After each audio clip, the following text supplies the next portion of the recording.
Think Like a Man 2 is a 2014 film directed by Tim Story. It's written by David A. Newman and Keith Merriman. And we have a cast including, to name just a few, Kevin Hart, Regina Hall, Meagan Good, Taraji P. Henson, Terrence J, and, well, my personal favourite, Kelsey Grammer. It's because of Grammer that I watched this. It's actually because of Kelsey Grammer that I watched the first film.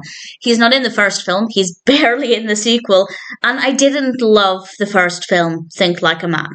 But obviously I was going to watch this one regardless because of Kelsey Grammer, and I'm kind of pleased that I did. I wouldn't have done if I'd seen the first film. I really wouldn't have bothered with the sequel, but I actually think it's better. For me personally, I enjoyed it a lot more. Everybody is going to Vegas for Michael and Candace's wedding, and obviously their friends are there, their family is there. Not everybody is enthusiastic about the wedding, particularly Michael's mother. And it's all about, well, the adventure, the problems, the pitfalls, the obstacles, the emotions. And I will say it's very, very busy. It felt very realistic. It felt like I was there, a very immersive experience. And on the one hand, I don't love that because the idea, I'd love to go to Vegas. I really would love to go.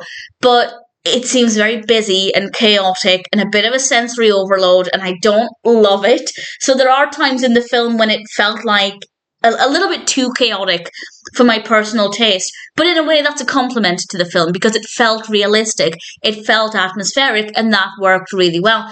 We do have some slower scenes, some calmer moments.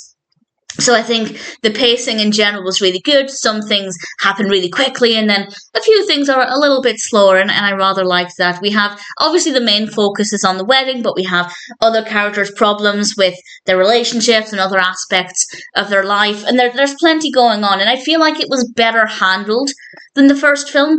In the previous film, we also have a lot going on. A lot of characters, a lot of relationships, and I just don't think they handled it very well. Whereas this one seems a little bit better structured. It doesn't feel like it's jumping around as much, and I think in general it's just a much stronger narrative.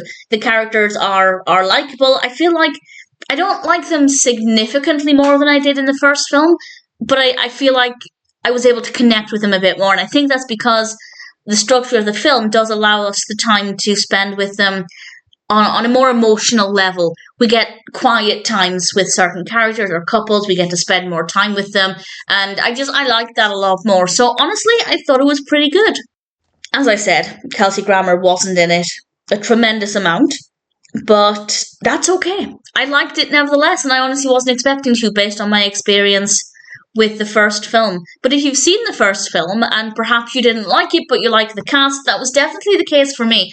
I didn't really like the first film, but several of the cast I did like, and that's one of the reasons why I was still quite keen to check out the sequel, including Kelsey Grammer, of course. So if you've seen the first film, you didn't love it, but you do like the cast, or if there's anything about this second film that's making you curious, then I'd say check it out. I personally think it's a lot better. I don't know if everybody will agree with me on that one, but I liked it, and if it sounds like it might appeal to you, whether or not you liked the first film, obviously if you liked the first film, then I'd say absolutely you're probably going to love this. But even if you didn't like the first film very much, I'd say this one still may be worth considering checking out. I thought it was a decent film and obviously exceeded my expectations, and needless to say, I'm rather happy to recommend it.